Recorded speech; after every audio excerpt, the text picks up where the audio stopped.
Salut à toi, c'est Guillaume de la Blockchain. On se retrouve aujourd'hui pour ce 11e épisode de la série Bitcoin Yearly Cycle Low décembre 2026. Alors, je t'avoue que je commence à, comment dire, I'm getting sick of my own voice parce que je répète à chaque fois en début de vidéo à chaque fois la même chose, mais c'est nécessaire aussi parce que peut-être que certaines personnes voilà, vont découvrir dans les prochaines semaines, prochains mois. Et dans ce cas-là, il faut que je passe en revue chaque fois ces éléments importants. Mais il y a du nouveau pour cette semaine, encore une fois, il y a du nouveau, t'inquiète pas.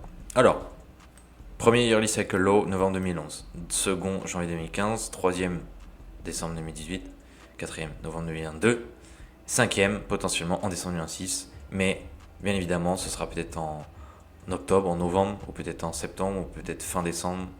On ne sait pas, mais ce sera très probablement lors du quatrième trimestre de cette année. Et le prix, évidemment, on ne peut pas prédire. Tout ce qu'on fait, c'est chercher la fenêtre de tir pour s'exposer de manière efficace et conséquente. Un yearly cycle, c'est 8 weekly cycles. Un weekly cycle, c'est environ 230 jours, mais on a une fenêtre de 24 à 42 semaines. Voilà, pour les weekly cycles. Et trouver les weekly cycle lows. Là, on remarque qu'on est sur du 32-33 semaines. Voilà, la duration d'un weekly cycle, ces temps-ci. Un weekly cycle, c'est 3 daily cycles, et un daily cycle, c'est environ 60 jours, mais on a une fenêtre de 54 à 66 jours pour valider. Donc le cadre, je spécule que ce sera le dernier yearly cycle low en dessous de 100 000 dollars. Donc dernière fois qu'on verra BTC en dessous de ces chiffres. Bien évidemment, peut-être qu'au prochain, donc pas décembre 2026, mais à peu près 4 ans plus tard, peut-être qu'on verra un BTC en plus bas de bear market, peut-être à 80-90 000, c'est pas impossible. Mais voilà, personnellement, je préfère partir du principe que ce sera la dernière opportunité pour acheter des Satoshi en dessous de 100K par rapport à voilà, un BTC à 100K, mais les Satoshi du coup, ce sera la même chose, mais à un plus petit ordre de grandeur. 20 trillions environ de quantitative easing, d'assouplissement quantitatif, et ce sera sûrement le narratif, voire un des narratifs autour du yearly cycle low pour expliquer justement la reprise haussière. Parce que quand on aura un gros, le fameux big print, comme énonce Laurence Lépard dans son livre The Big Print, eh bien ça va péter. Ça va péter. Donc on aura très probablement une explosion du bilan de la Fed à 20 trillions et plus. Là, on est à environ 8, je pense. Mais dans son livre, voilà, au moment où il écrivait les lignes, on était à 7,1. Donc là, ça ferait ne serait-ce qu'un passer de 7 à 20, ce serait déjà 13 trillions, c'est beaucoup. Ensuite, un DXY à 110, voire plus, lors du deuxième ou plus tard troisième trimestre. Une récession avec une courte période déflationniste, surtout ressentie sur les actifs financiers. C'est pas le pain va pas drastiquement baisser les coûts ne vont pas drastiquement baisser, les coûts des biens et des nécessités là, de tous les jours. Purge absolue des cryptos, comparable à dot-com bubble, les meilleurs survivront, comme Monero par exemple. Je pense que Monero sera toujours là en 2027 et après. S&P 500 Lost Decade, donc la décennie perdue, une nouvelle décennie perdue pour le S&P. L'or et BTC domineront, sont les commodités qui vont clairement tirer leur épingle du jeu de manière, je dirais, spectaculaire. Et comme je dis à chaque fois, this is a game, but a serious game, parce que les implications sont bien réelles, les conséquences sont bien réelles, donc il faut prendre tout ça au sérieux, même si on essaie de relativiser, et même si on sait que ce Big Print va être dévastateur, enfin ça dépend pour qui, mais en tout cas pour la majorité des gens ça va être dévastateur, vu que la majorité des gens fin 2026, début 2027 ne détiendront pas d'or ni de Bitcoin. Donc voilà. Daily Cycle Low aujourd'hui, donc on va voir encore à confirmer. On a eu en fait de nouveau un petit retracement, ce qui fait que le Daily Cycle Low dont je parlais dans la dernière vidéo, voilà, on peut le barrer. La giga claque pour le DXY que je viens de voir là il y a 15 minutes, j'étais là waouh, ah ouais quand même. Mais c'est cool dans un sens. On va voir pourquoi. Et sinon, maintien de la trajectoire, sans relâche, relentlessly. Et je vais te montrer 2-3 posts X édifiants. Voilà, onward. Là, c'est nous. Là. Enfin, là, on est là, BTC, là, nous, on est là. On y va. J'ai bien aimé ce post. The reason Bitcoin triggers people isn't the technology, it's that opting out was supposed to be impossible and someone found a door. Quelqu'un a trouvé une porte pour se barrer. Merci Satoshi Nakamoto. Et have fun, Christine. Ce post, alors j'ai traduit parce que bon, en anglais, peut-être que tu aurais suivi, mais certaines personnes, je peux comprendre, n'auraient pas suivi. Donc j'ai mis ça en français. Le Bitcoin n'est pas la drogue, c'est la monnaie fiduciaire. Et ce seul renversement explique presque tout. Pourquoi les gens voient ce qu'ils voient, ignorent ce qu'ils ignorent et tardent bien trop à agir. Les accros ne s'arrêtent pas parce que les preuves sont convaincantes ou parce qu'un graphique finit par leur être favorable. Ils s'arrêtent quand la douleur de rester exactement qui ils sont l'emporte enfin sur la terreur de devenir quelqu'un d'autre. Ça c'est beau.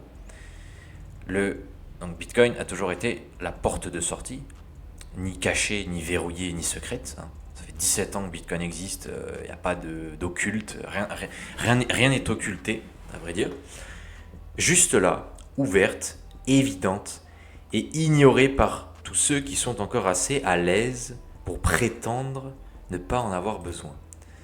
Ça me fait penser, je suis obligé de le sortir, en 2021, 2022, je ne sais plus, je parlais à un pote de la situation par rapport à toutes les mesures coercitives, liberticides, tout ça.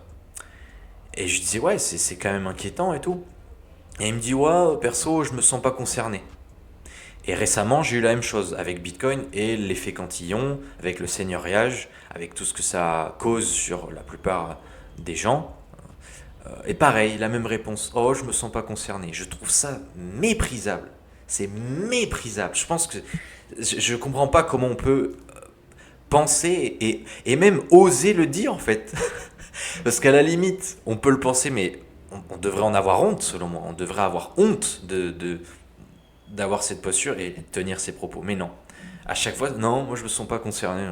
Je m'en branle. C'est ça. C'est terrible. Mais Mais voilà, c'est simplement parce qu'ils sont encore assez à l'aise ou étaient assez à l'aise pour prétendre ne pas en avoir besoin. Que ce soit BTC d'ailleurs ou autre chose.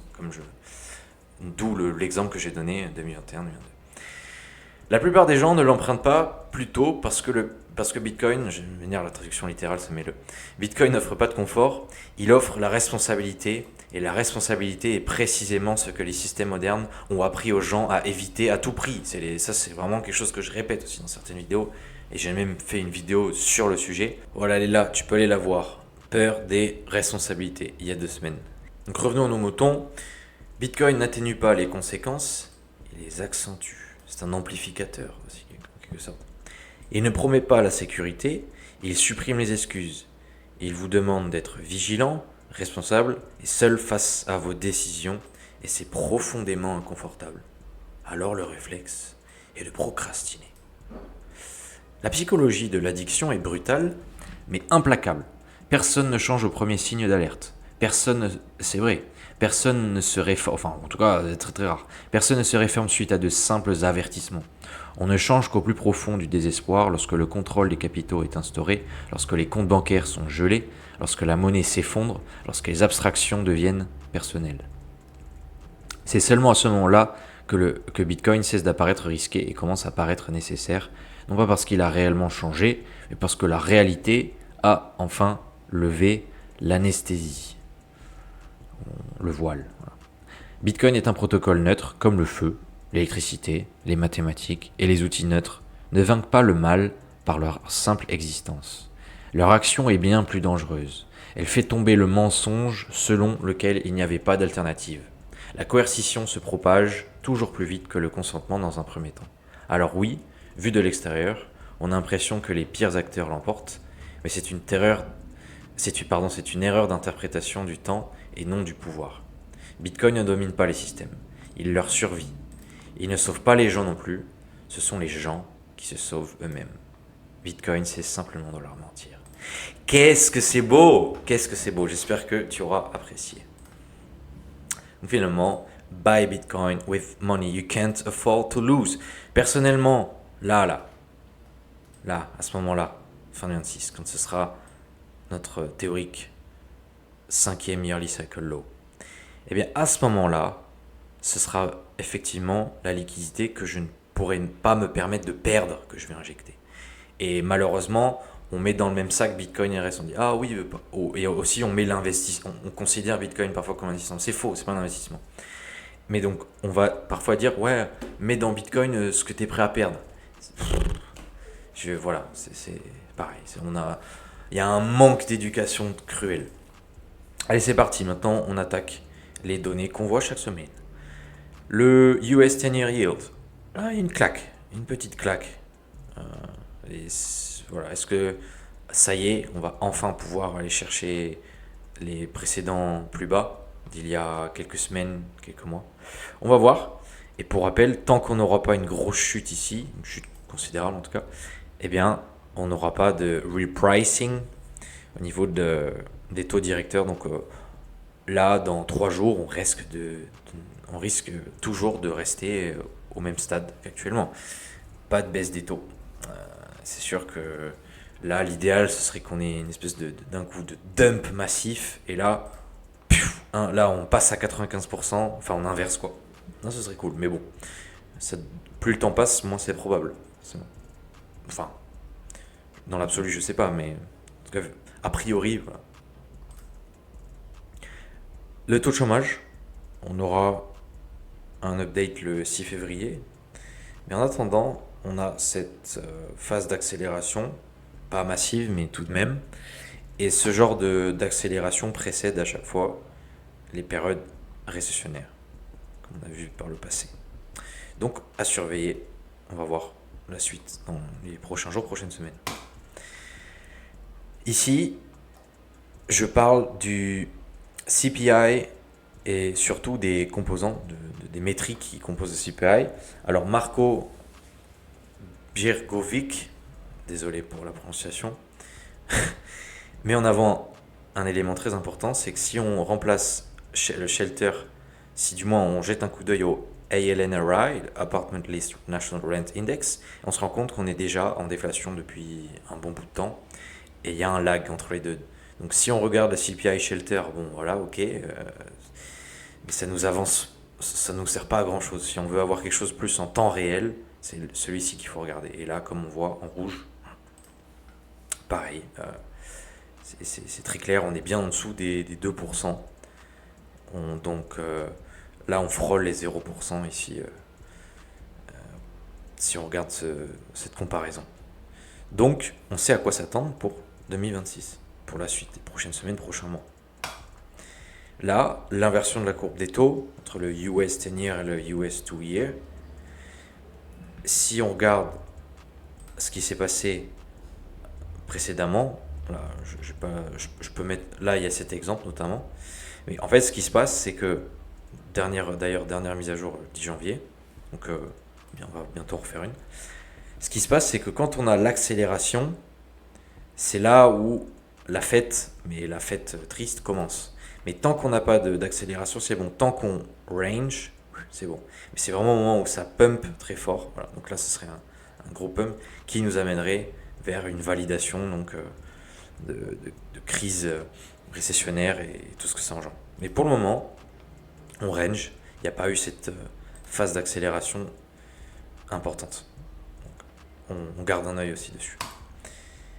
Ce métrique, pareil, se sert à déterminer si on rentre dans une phase vraiment critique ou pas. À l'heure actuelle, c'est pas le cas. Donc, RAS. La comparaison entre le M2 et le US Inflation Rate, ce qui est intéressant, c'est d'observer que lorsqu'on a une contraction massive de la masse monétaire, comme on a eu à partir de fin 2021, début 2022, eh bien, ça se finit par se refléter au niveau du US Inflation Rate. Pour le moment, on n'a eu que cette phase et on n'a pas eu encore la phase donc, où on passe en dessous de 0. Mais comme on a vu précédemment, par exemple ici, voilà, US, ça finit par ça finit par être observable au niveau du US inflation rate year on year. Donc c'est pour ça qu'on s'attend au moins une continuation de la désinflation, voire une déflation dans les prochains mois. À présent, par rapport au S&P 500, lorsqu'on baisse les taux directeurs et que la situation économique devient de plus en plus difficile, eh bien on a un S&P pendant les mois qui suivent qui crache dans le rouge. Voilà. Et historiquement, c'est ce qu'on a observé en tout cas. La décennie perdue, comme on a eu à chaque fois, donc on a des phases d'expansion. J'aime pas trop employer ce mot pour ça, mais des phases de pump. Voilà. Et après, on a des phases de range de consolidation comme ça. Et là, on risque de rentrer dans une phase similaire jusqu'à fin des années 2020, début des années 2030. C'est bizarre de dire ça. Mais voilà. Le VIX, on a eu un petit pump. Rien de grave.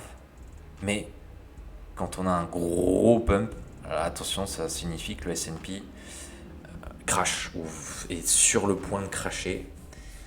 Donc pour le moment, tranquille, mais on reste à l'affût. Le DXY, comme j'avais dit au début, on a eu ce breakout, mais au final, un joli dump. Donc là, je vais voir, je pense que on va pouvoir le mettre ici. On va voir, il va falloir attendre avoir un counter trend bounce. Et jusqu'où on va aller, on va voir. Ça va pas, je pense pas que ça va juste dump ad vitam aeternam, voilà, jusqu'au yearly cycle low. Mais c'est cool parce que si ça continue de dump significativement, en tout cas, ça va donner de la force pour BTC, pour notre dernière jambe haussière probable dans les prochaines semaines. Et en parlant de BTC, donc le premier daily cycle low qui est probable, c'était ici,